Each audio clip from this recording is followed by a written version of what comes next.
Sebelum melanjutkan, jangan lupa subscribe dulu, terima kasih. Bab 542 Pria yang tidak pernah puas seperti ular yang mencoba menelan gajah. Mengapa? Apakah aku harus memberitahumu asal-muasal harta karunku jika aku ingin berbisnis dengan menara surgawi? Jiang Chen tersenyum. Tentu saja tidak, aku hanya bertanya. Ini ada 10 juta pil yuan surgawi. Silakan lihat, saudara Jiang.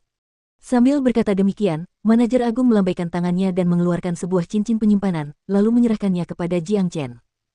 Dengan pikiran di benaknya, Jiang Chen membuka cincin penyimpanan itu dan mengirimkan indera ilahinya ke dalamnya. Yang dilihatnya adalah sejumlah besar pil yang menumpuk seperti bukit kecil, masing-masing adalah pil yuan surgawi yang berkhasiat 100%, dan jumlahnya tepat 10 juta. Menara surgawi memang sangat kaya, karena mereka mampu mengeluarkan 10 juta pil pemulihan surgawi tanpa terlalu banyak kesulitan. Jika itu adalah kekuatan biasa lainnya, mereka tidak akan mampu mencapai ini dalam waktu yang singkat. Senang berbisnis dengan Anda. Saya pamit dulu. Setelah mengatakan itu, Jiang Chen berdiri dan berjalan menuju pintu keluar aula utama. Tunggu sebentar, saudara Jiang. Melihat Jiang Chen di atas hendak pergi terburu-buru, manajer agung segera menghentikannya. Manajer hebat, apakah ada hal lainnya? Jiang Chen berbalik dan bertanya. Aku ingin tahu apakah saudara Jiang punya air suci 9 matahari yang tersisa. Kau bisa menjual semuanya untuk digunakan, aku bisa memberimu harga yang lebih baik untuk itu. Kata manajer hebat. Tidak, aku tidak punya. Hanya itu yang kubawa. Aku sangat membutuhkan pil yuan surgawi. Jika aku punya lebih banyak, aku pasti akan menukarnya dengan apa yang kubutuhkan. Jiang Chen tersenyum. Apa yang dikatakannya benar. Air suci 9 matahari dalam botol giok itu adalah semua yang dimilikinya. Bagaimanapun, meskipun ia dapat menggunakan 9 energi matahari untuk mengeluarkan air suci 9 matahari sebanyak yang ia inginkan, ia tetap membutuhkan waktu untuk melakukannya. Itu tidak berarti ia memiliki persediaan air suci 9 matahari yang tidak terbatas, dan dapat memperolehnya kapan saja ia mau. Faktanya, setelah menemukan bagian ketiga dari pedang suci surgawi, ia telah mengambil air suci 9 matahari dengan kecepatan yang konstan. Namun, karena ia telah menghabiskan cukup banyak air tersebut saat ia meramu pil naga petir 9 matahari, hanya 100 tetes yang tersisa, dan ia telah menukar semuanya dengan pil yuan surgawi. Tentu saja, jika Jiang Chen masih ingin menukar lebih banyak air suci 9 matahari dengan pil yuan surgawi, itu cukup mudah baginya. Selama dia diberi waktu 2 hari lagi, dia bisa tinggal di menara surgawi dan fokus untuk mengambil air suci 9 matahari, maka dia akan bisa mendapatkan lebih banyak. Namun, dia jelas tidak bisa melakukan ini, karena dia tidak ingin mengambil risiko ada yang mengetahui rahasianya. Terlebih lagi, tatapan serakah yang terpancar dari mata kedua manajer ini membuatnya jijik, yang juga memberinya kesan buruk tentang menara surgawi ini. Karena saudara Jiang membutuhkan pil yuan surgawi dalam jumlah besar, aku jadi penasaran apakah saudara Jiang tertarik dengan alam iblis. Sang manajer agung mengganti topik pembicaraannya, pandangan licik muncul di matanya. Alam iblis. Jiang Chen terkejut. Ketika mendengar kata-kata itu, ia tenggelam dalam ingatan. Alam iblis adalah rumah bagi para iblis, dan terletak tepat di sebelah wilayah barat alam yang terisolasi dengan sendirinya. Bertahun-tahun yang lalu, ketika para iblis mencoba menyerang benua ilahi, mereka ditekan oleh umat Buddha di wilayah barat, dan Jiang Chen bahkan memberanikan diri ke alam iblis ini sendirian, membunuh banyak raja iblis, membawa kerusakan yang tak terbayangkan kepada para iblis, menyebabkan mereka mundur sepenuhnya kembali ke alam iblis. Setelah itu, tidak ada iblis yang berani menyerang benua ilahi lagi. Ia tidak pernah mengira hari ini ia akan mendengar nama itu lagi. Alam iblis adalah jantungnya para iblis. Para iblis itu sangat buas dan ganas, sehingga membuat tempat ini sangat berbahaya. Mengapa manajer agung menyebut alam iblis? Tyron berdiri dari kursinya dan bertanya. Sejujurnya, para pengikut sekte surgawi akan memasuki alam iblis ini besok untuk berlatih, dan menara surgawi juga akan mengumpulkan sekelompok orang dan mengirim mereka ke sana. Menara surgawi kami memiliki hubungan bisnis dengan banyak sekte iblis di berbagai daerah, jadi jika saudara Jiang tertarik, Anda dapat mengikuti orang-orang kami menyelinap ke alam iblis dan membantai beberapa iblis.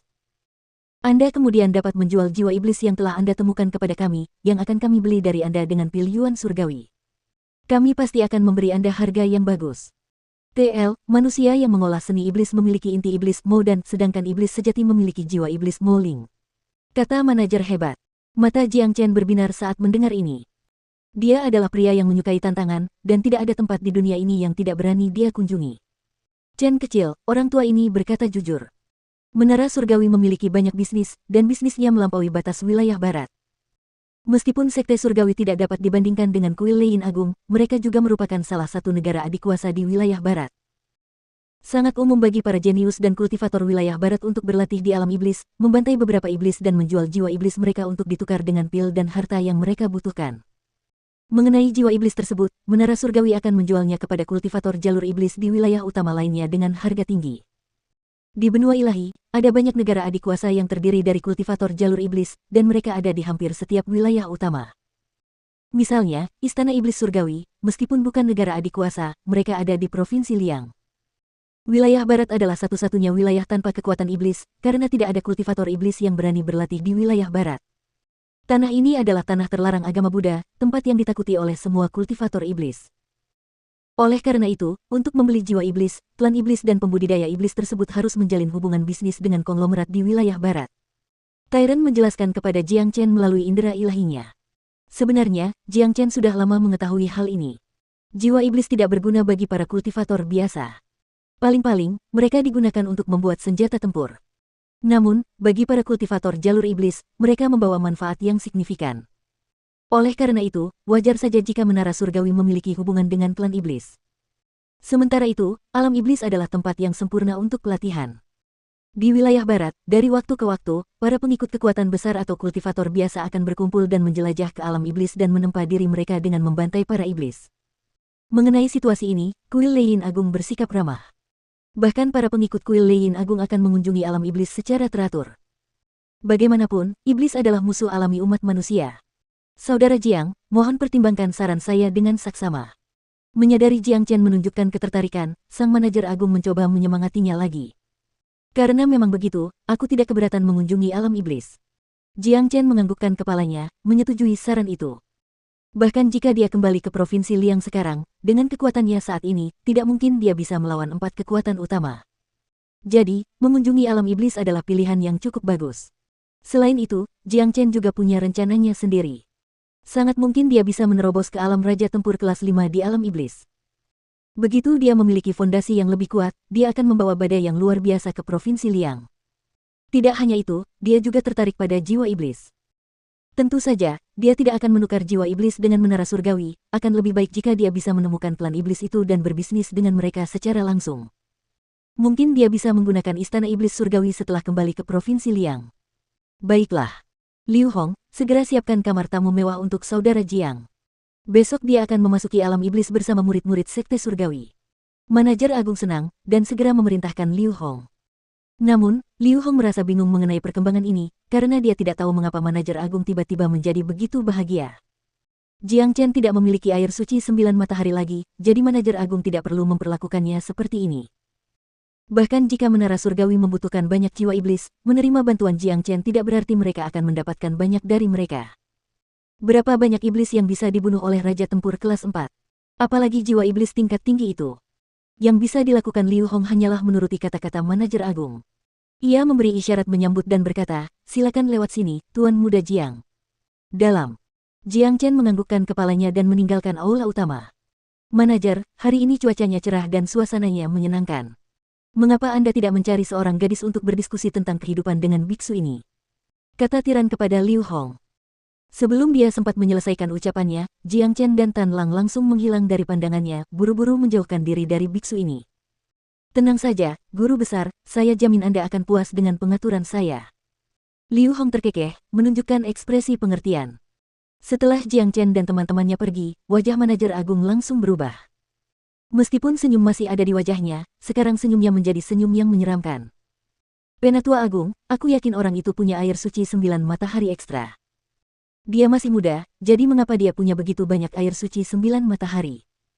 Kata tetua kedua yang memiliki bekas luka di wajahnya. Jika itu kamu, apakah kamu akan mengeluarkan begitu banyak air suci 9 matahari dan menukarnya dengan pil Yuan surgawi? Manajer hebat bertanya. Tentu saja tidak. Air suci 9 matahari sangat berharga dan langka, siapa yang akan mengambilnya begitu saja? Apalagi dalam jumlah yang sangat banyak. Manajer kedua menggelengkan kepalanya. Namun, orang ini baru saja mengeluarkan begitu banyak air suci 9 matahari dan menukarnya dengan 10 juta pil Yuan surgawi. Ini memberitahu kita satu hal, air suci 9 matahari tidak terlalu berharga baginya, dan dia memiliki lebih banyak. Bahkan jika dia tidak memilikinya sekarang, dia juga tahu di mana menemukan lebih banyak. Itulah sebabnya aku harus menemukan cara untuk membuatnya tetap tinggal. Kata manajer hebat. Air suci 9 matahari adalah harta karun sejati. Jika kita bisa mendapatkannya dalam jumlah besar, itu pasti akan membawa manfaat yang tak terbayangkan bagi sekte surgawi. Manajer Agung, Anda sebenarnya tidak perlu membuatnya tetap tinggal, kita harus menangkapnya dan memaksanya untuk memberikan kita semua air suci 9 matahari miliknya. Tetua kedua berkata dengan cara yang sangat menyeramkan. Omong kosong, Menara Surgawi memiliki reputasi yang sangat baik, dan kami tidak pernah melakukan hal seperti ini. Jika kami melakukan itu dan beritanya bocor, siapa yang mau berbisnis dengan kami di masa mendatang? Manajer hebat dimarahi. Kenapa aku tidak pergi saja dan membunuh mereka? Tidak akan ada yang tahu kalau itu dilakukan oleh kita. Tetua kedua menggerakkan tangannya di lehernya, membuat gerakan membunuh. Tidak, Menara Surgawi tidak akan pernah melakukan hal seperti ini. Jika reputasi Menara Surgawi tercoreng, Anda tidak akan mampu menanggung tanggung jawabnya. Manajer besar segera menolak gagasan itu. Karena itu, Manajer Agung memintanya untuk tetap tinggal, dan bahkan mengundangnya untuk ikut serta dalam perjalanan ke alam iblis. Aku yakin kau punya rencana. Manajer kedua menatap Manajer Agung. Dia sudah lama mengenal Manajer Agung, dan dia tahu bahwa Manajer Agung adalah orang yang cerdas. Kalau tidak, dia tidak akan diberi jabatannya saat ini. Tentu saja, kami tidak akan melakukannya sendiri, kami akan membiarkan para murid sekte surgawi melakukannya. Begitu mereka berada di alam iblis, apapun yang terjadi di sana tidak akan ada hubungannya dengan Menara Surgawi. Di antara mereka yang akan berlatih di alam iblis, ada beberapa jenius raja tempur yang tangguh. Kami akan membiarkan mereka menangani Jiang Chen dan air suci 9 matahari miliknya. Senyum tipis muncul di wajah Manajer Agung. Di matanya, Jiang Chen hanyalah seorang raja tempur kelas 4, tidak ada yang perlu dikhawatirkan. Selama Jiang Chen berkelana ke alam iblis bersama para murid sekte surgawi, ia akan berakhir di tangan para murid itu. Hebat, rencana Guru Agung sungguh menakjubkan. Biarkan murid-murid kita menangani orang ini, maka itu tidak akan ada hubungannya dengan Menara Surgawi. Pada saat itu, kita tidak hanya bisa mendapatkan semua 9 air suci matahari yang dimiliki orang ini, kita juga bisa memaksanya untuk memberitahu kita di mana dia mendapatkannya. Ini brilian. Senyum manajer kedua menjadi lebih menyeramkan.